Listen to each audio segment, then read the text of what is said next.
Hi, I'm Doug Craig from the Department of Oncology at the Wayne State University School of Medicine here in Detroit, Michigan, where I'm a member of the Biostatistics Core for the Kamanus Cancer Institute. This is a brief presentation of my Capstone Project for the Advanced Data Science Specialization developed by IBM for Coursera. This project is what I hope will be a first step towards a system for assessing risk in patients with multiple myeloma. I'll present in two parts.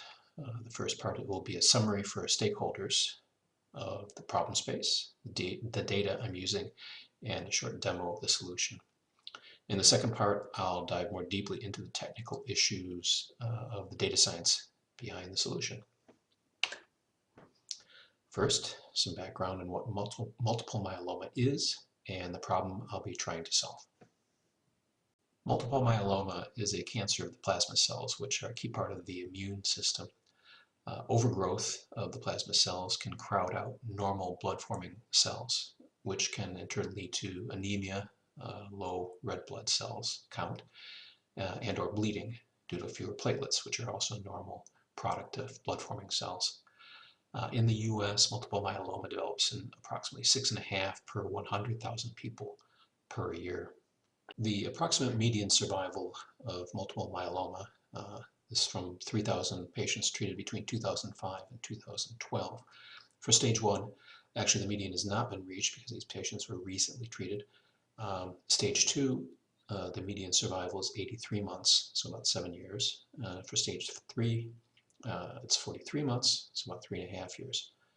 Now for this project, I'm looking to predict patient survival that falls well outside these values at about 18 months from time of diagnosis. And these are called high risk, and physicians want to know if they're treating a high risk patient because, as you can imagine, the treatment is very different than for normal risk patients. Characteristic of multiple myeloma are changes to the chromosomes in the plasma cells. On the left are normal chromosomes of a male. You can see 23 pairs. And on the right are changes in the chromosomes in a multiple myeloma patient. You can see several obvious changes. We have additions, an additional chromosome for number 1, an actual deletion of a whole chromosome for 21. On chromosome 14, a large portion is missing.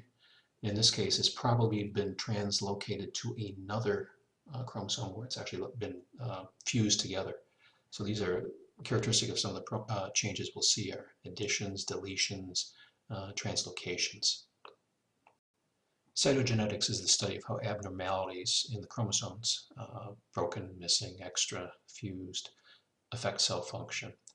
In multiple myeloma, these abnormalities change over the course of the disease and not always in the same way. The types of cytogenetic features and how they progress can be very predictive of the severity of the disease.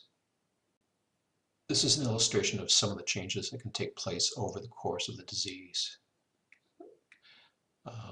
Initially, there may be an extra copy, in this case, a third copy of a chromosome called trisomy, or translocation. There's a list of translocations from 2 chromosome numbers.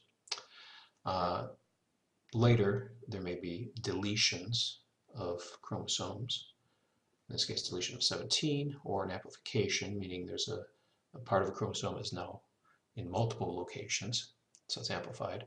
And finally, as the disease progresses, there may be translocations of certain genes.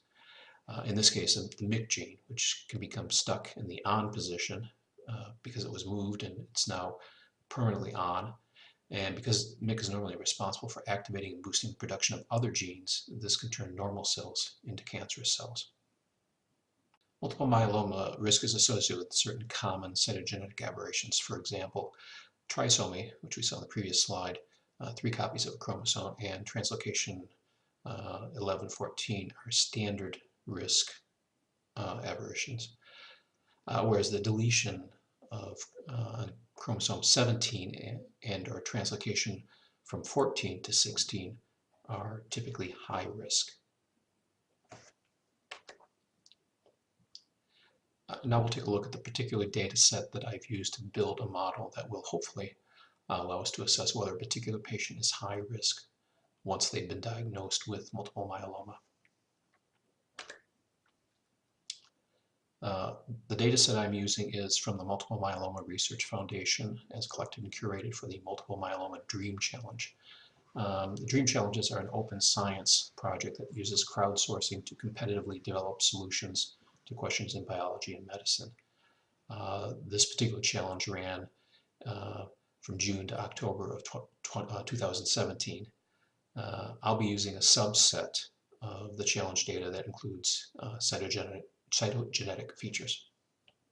So the project use case here for my capstone is, like the Dream Challenge, I'm looking to identify when a multiple myeloma patient is high risk. And again, high risk is defined as those patients who are likely to die within 18 months of diagnosis. For this first phase of my project, I've limited model training and test data to age, gender, stage at diagnosis, and a set of anonymized cytogenetic features. Anonymous in the sense that we know the feature is present or not present, but it's not indicated whether it's a translocation, a deletion or not, which for model training is actually not important. So before we actually get into the implementation details from a technical level, let's take a look at the solution. The model will be trained in the cloud and then deployed in the cloud.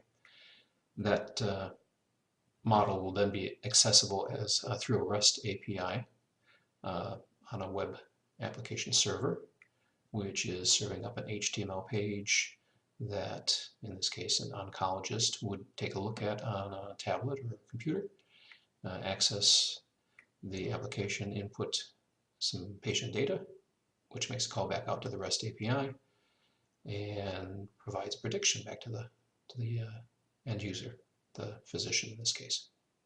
Let's take a look. And this is the end product. It's a simple web page that asks for some key patient information. So we'll enter gender, age, and stage at diagnosis, along with some cytogenetic features. And full disclosure, as I mentioned earlier, the training data I have does not actually indicate what the feature is, whether it's a translocation or deletion, for instance. But if we're going to deploy this model for real, then we'd have labeled features to train on. So I've taken the liberty of adding actual feature names to associate with the anonymous features that it was trained on. So these are not actually indicative of what those features may represent, but for the purpose of this interface, it helps us to see what we're doing. And finally, since we've trained on two different types of models, we get to choose which model we're going to use to make the prediction. And we'll click on Predict Risk. And there we are. That's the prediction from the model, normal. And just to show, this is stage 3, but if we add another feature and make a new prediction, and now it's changed to high. So the model thinks that adding that feature is enough to throw the patient into a high risk category. Pretty cool. Okay, next steps. Currently we're only using cytogenetic features and a few patient demographics, gender, age, stage, but there's a whole lot of other information available for most multiple myeloma patients, including DNA variants, mutations, RNA-seq data, which gives differential gene expression, treatment details, what kind of treatment did the patient receive, as well as follow-up visits, which would give us information about changes in stage and cytogenetic changes as well. So this is all information I hope to incorporate as this model develops. Okay, on to part 2, the data science details. So now we'll take a look at what's under the hood, making and everything that went into actually creating this model. Before we get into the actual Jupyter notebooks and other details, we'll take a quick look at the architecture overview. Not surprisingly, everything is hosted on the IBM cloud. This includes everything from development notebooks to deployment of the final REST API. Apache Spark is used, at least in the initial steps, for data exploration and ETL. Python is used both for ETL as well as visualization, model definition, evaluation, and deployment. And with the exception of the final web application, pretty much all work is done in the context of Jupyter Notebooks as a way of documenting the work as I proceed. And once we get to the model definition, we'll use Keras for the deep neural network version and sklearn for regression. And finally, we'll deploy the model on the cloud and interface via a REST API from a simple HTML browser application, talking through a Python CGI script on the server directly to that REST API. Let's have a look.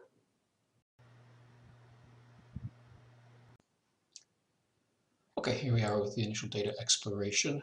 So we're in a Jupyter Notebook, and the first thing we're going to do is get some credentials and load up the CSV that's previously been uploaded to Watson Studio. So let's run this. And we should get a count on the number of records in the raw CSV coming from the Dream Challenge. So we have just shy of 1,800 records total. And we'll take a look at the schema so we can see what columns we have to work with. And we see age, gender, which we're going to use, staging. Down at the bottom, we'll see here's the high risk flag. So these are all the cytogenetic features that we're going to use. We see there's also a lot of references to files that we're not going to use, RNA, seq, whole exome sequencing. So we're going to strip all that out of the CSV for our final file for feeding into training. So let's take a look at how many patients per study. And we see we've got 4 studies, and there are 2 large studies of about 600, 800, and 2 smaller studies. So now we'll take a look and see how many high-risk patients have been identified for each study.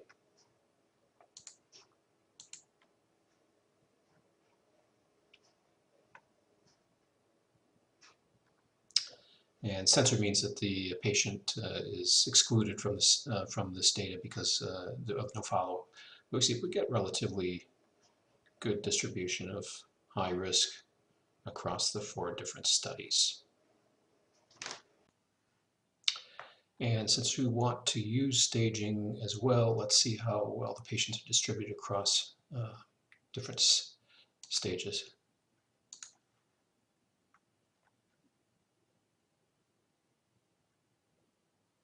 Okay, so here's our 4 studies, and we see staging 1, 2, 3, high risk, and we've gotten rid of the censored. So it looks like we're reasonably well distributed across different stages and the different studies. So we have 18 cytogenetic features that we're going to use principally for our training. So we should have a look and see how the different studies are using these features and make sure that all the studies have these features. So let's do that. And this is going to take a while, so we'll come back. Okay, we're back, and we've finished that, and we've also switched over to the ETL notebook so we can continue our data analysis. So this should give us, for each of the features numbered here above, we'll see how many of the numbered features are actually in there. So we can see 2 of the studies don't even have this feature. 3 of them don't in this. And we see actually that that's common. Feature 4 doesn't actually show up in any study. 5, 6 shows up in 3 studies, nothing in 7. So it looks like the only study that reliably has any of these features is MMRF. That's Multiple Myeloma Research Foundation. So this is good to know, because what it means is basically we're going to have to exclude 3 of the 4 studies because we have so much missing information in terms of the cytogenetic features, which is what we're going to use for training. So if the study doesn't have it, we can't use it for training. So fortunately, the MMRF is the largest of the 4 studies with almost 800 patients. So let's narrow down our data prep to MMRF only and see what's left after eliminating patients with missing data or for which we have high risk being labeled censored. So we'll see what we have. And we'll also take this opportunity to clean the data and rename some of the features that we're going to be using later on for training. So we'll get a great big SQL statement, and it's just going to pull in age, gender, all the different features, and we're going to rename them, and we're also going to take this time to convert them to integers, and we'll convert male and female to 0s and 1s. So we'll run this, and we'll be back. Okay, we're back, and let's see what we've got. Okay, so we've got patients a little crowded here, but we've got patient, age, gender, and as you can see, we get everything converted to numbers and to integers. Okay, and the good news is we got 163 of those are high risk. So we now have almost 500, 489 patients with 13 of the 18 cytogenetic features. Of these, 163 are labeled high risk, so ideally we wanted about 10 to 15 events for each feature we intended to use, so we're doing pretty good. We're close from a statistical point of view. So let's take a closer look at our features with correlation matrix just to see how independent these features are. So we'll run just a simple correlation and be right back. Okay, so here's our correlation runs. You can see a lot of work there. And let's plot our results and have a look. Okay, so here's our correlation matrix. We got stage and all the features on each of the axes. Not surprisingly, across the center, we have 1s because everything's correlated to itself. And so we really don't have anything. We got a 0.5 there. Nothing that's terribly correlated with anything else, with one exception. So we got feature 17 and feature 5 are apparently the same feature. They're perfectly correlated. So this is probably pretty good. We don't have anything that is basically dependent on anything else. So we have pretty much, by the time we exclude these, we have a set of features that are reasonably independent. So just as a sanity check, since this is was a correlation coefficient, let's do a Matthews correlation coefficient, which is actually statistically more appropriate for binary values. So we'll run that as well and then take a look.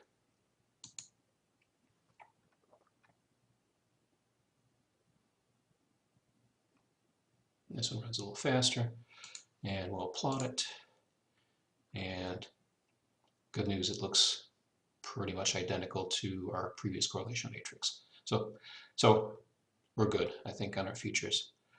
We've already converted gender to binary, but in the latter case, we may want to do age binning, so let's have a quick look at the distribution for that. Okay, so let's do a quick plot, a little histogram on our age just to see what we've got. And we got ages from 27 to 93 and a roughly normal distribution. So we'll keep this in mind later. We're probably going to bin age into maybe quartiles and then one-hot encode it so we can use age as part of our training as well. So let's go ahead and save our final data selections, features in that to a CSV. And because we're paranoid, we'll read it back in and make sure that it looks okay. And there we are. So we've got our features, risk, patient, age, gender, and we'll be using this for training. So on to our first model definition. Okay, here's our first model definition. It's a deep neural network. So we'll get started with some of the necessaries imported. Okay, and we'll read in our CSV that we saved earlier after our data cleansing. Take a quick look at it.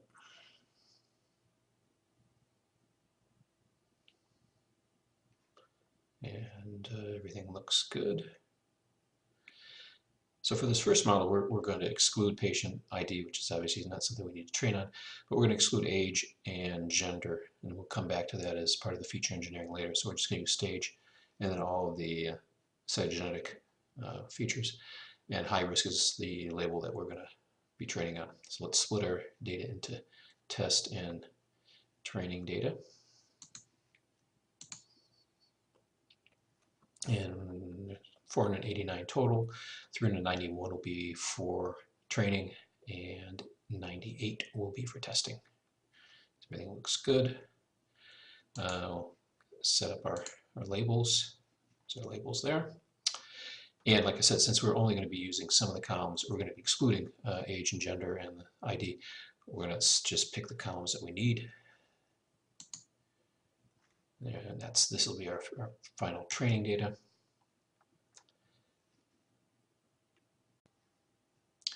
Okay, so let's set up the parameters for our model.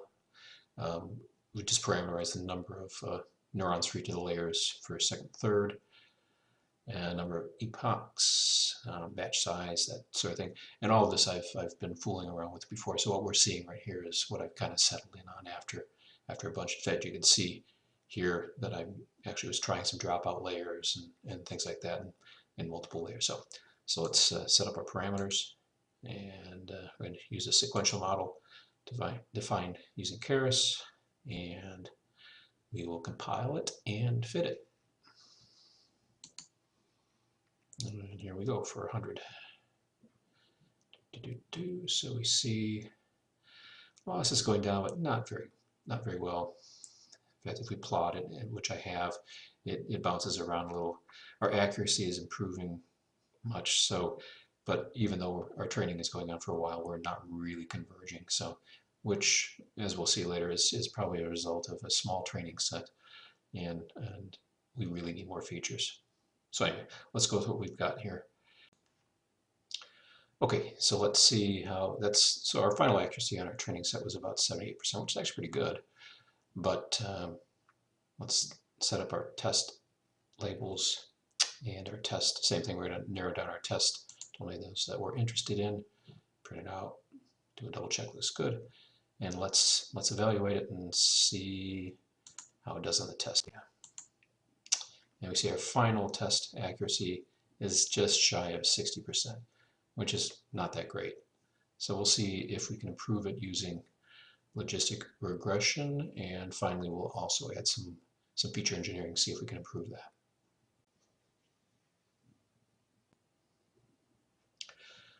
Okay, let's try a different model. This time we're going to use logistic regression using the sklearn package. I won't bore you with all the same thing because the training set, test set, they're all identical to what we just saw. So here we're going to go right to creating our logistic regression model, create that, and then get right on to predict. So we're going to predict, and we see that our accuracy is about the same. So there's probably not a lot of surprise there that that's just kind of what we're going to get out of this data as it stands. But let's move on to feature engineering and see if we can improve at least that. So a quick look at some of the characteristics or accuracy measures for this. We can do a confusion matrix as well as a ROC curve. So, and we see our receiver operating characteristic is not too cool. I mean, we want something out here, and we're just barely off the diagonal. So we'll save this model and let's get on to some real feature engineering and see if we can improve performance in either the deep neural network or the regression model. Okay, so let's do some feature engineering. Like we said before, we're going to add age and gender into the mix and see if we can improve performance at all. So we'll do the same thing as before, read in from our CSV, nothing's changed there. still have age and gender. And we're going to take a quick look again at the histogram for ages, and then we're going to compute. So the quartiles. And we see we have the quartiles are divided at 57, 65, and 71. So we'll go ahead and add outer boundaries so that we can now write a little function that will give it an age. Here's the age on the left. It'll put it in one of the appropriate bins. So we have one hot encoding for the 4 bins. Okay, so let's take a quick look at that. Now we'll resplit our data. Nothing different from before. This is the raw data, remember? So we got the ages and gender. Same test size. Test labels aren't changed. But now what we're going to do is we're going to add age and gender into our test. There it is, the raw values. And now we're going to use a little quantile function to, now age has been divided into 4 bins and stage has been divided into 3 by 1 hot encoding. Okay, do the same thing for the test data. There we go.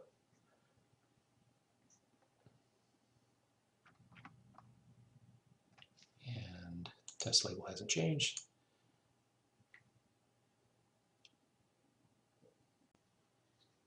Okay, now we'll retrain our deep neural network model. Same model as before. I'm going to try and keep it consistent so we can see if there's any improvement. And let's go ahead and train. So the training accuracy seems to be a little better this time. We're up into the mid-80s at least. So let's run it against our test data. And disappointingly, not much change. So even though we've added the 2 features, our performance for the deep neural network is really not much different than before. So let's give a try for the regression model. Okay, so let's add the new features to the logistic regression model and see if we can improve performance at all here. So I won't bore you with all the repeats, but we're going to do the same thing. There's our file. Same thing with regard to age. It's defining the same function. Quartiles are the same. Our little function. And we'll skip down to our model. So all the data sets are the same. So we have a fair comparison. So we'll get down to training. There we are. Okay, let's train up our model. This time we're using the feature engineered data set. And let's check our accuracy. And a modest improvement. So there is some hope that maybe if we had some features and I think actually a larger data set that we might actually get some decent training. But so there is some room for improvement. And our confusion matrix is a little better. And our rock curve, you see we're getting a little bump here. So we're starting to move out into this region, but still not that great. And here's a quick summary of all of what we've done. So you got the 2 different kind of models, the deep neural network and the logistic regression, and then feature with or without features. So we see accuracy wasn't a whole lot different for the DNN, regardless of engineered features, but we did get a little improvement on the logistic regression. Not surprisingly, our precision recall, since they're so similar, F1 score is basically the same since it's a average of the 2. Okay, finally, now that we've got 2 models, let's get them deployed and then create credentials so that we can actually make API calls from the web interface. So for deployment, we've saved the models and then we've persisted them into the repository, and we can do a quick check here to see that we've actually got them, and you'll see that we've got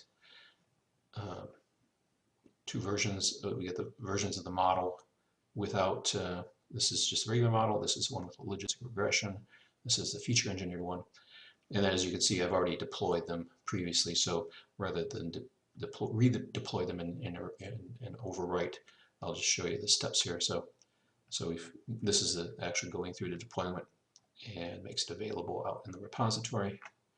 And you can see that we're looking at the deployment details. And the key here is that we want this scoring URL. So this thing here, that's the URL that we'll use to actually make an API call. That's the first part. Second part is we'll actually have to create some credentials. Prior to doing that, we'll do a little local testing. I've done some local testing here, passed in a payload to make sure that the model actually predicts correctly. And you can see our response back here.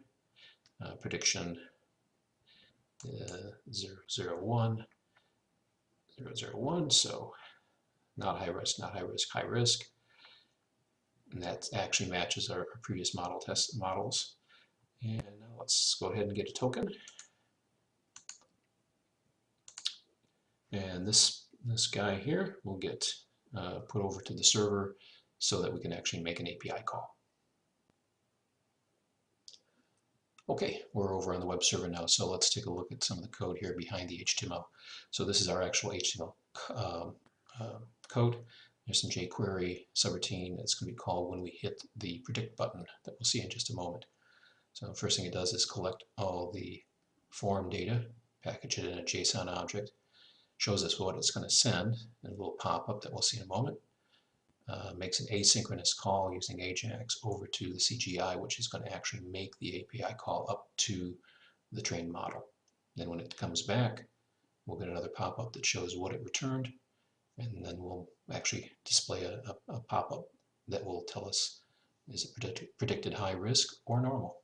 So let's take a look at the CGI. Okay, so now we're still on the server, on the web server, but this is the CGI, the server side. So as you can see here is our token that we generated before. This is not the exact best way to embed a token into code. It should actually be an environment variable on the server, but it is on the server. So hopefully safe for at least the duration of this demonstration. Here is the other key part. The two are URLs to our models, the DNN and the logistic regression. So this routine will get called from our asynchronous call. First thing it does is it starts to unpack the form data, the JSON that it got. You see gender, stage. Then it's going to loop through all of the cytogenetic features, build a list, and basically this is going to preform a list that we can then send up through the API to make the call. So this is the packing for the deep learning model. This is the unpacking for the logistic regression, and we should end up with something that looks like this. These are some tests, a little array, a little list, and then we'll make a header, and then we'll make a call using Python's requests module that will actually pass the payload that we just built along with the header, and we should get a return back from the API, and we'll decode it based on what it says and pass back some text, either high or normal risk. Let's take a look at what actually comes back. Okay, this is the last step of the whole process. So here we are in our production HTML application, and we're going to select an input age, gender, stage, select some cytogenetic features, and our prediction method. And here we're going to click on predict risk, which is the BTN1 that we saw earlier. Click that. Here's our first pop-up. This is everything that's collected from the form. Gender, female, 65, stage 2, everything that's checked. Okay, make the call, and here's our API return. This is from the cloud. Prediction classes, and it says it is class 1, so it should be high risk. And let's see, here we are, high risk. So that's end-to-end the whole process. Thanks. And that's the conclusion of this summary.